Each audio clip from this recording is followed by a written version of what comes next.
உன் உடலே குடும்பம், உன் உடலே கோயில். உலகின் அனைத்து ரகசியமும் உன் உடலுக்குள்தான் உள்ளது.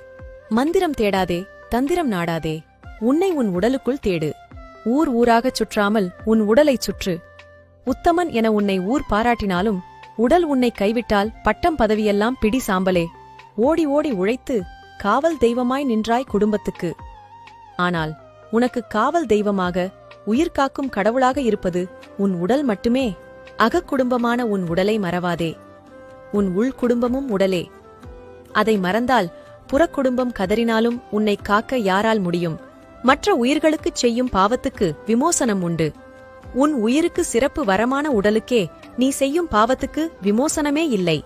உடலுக்கு ஒருவன் செய்யும் சிறந்த தொண்டு பூசைதான்.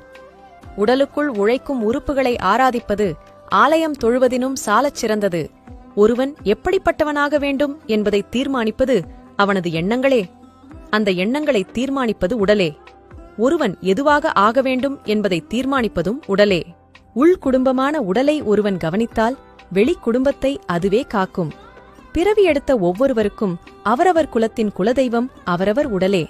தியானமானது உன் மனத்துடன் உன்னை பேச செய்யும். ஆசனம் நம் உடலோடு பேச செய்யும். அதைத் தேடு. தன்னுடலை காவாதவன் புழுவாய்ப் புழுத்து மடிவான் எனக் கூறுகிறது திருமந்திரம்.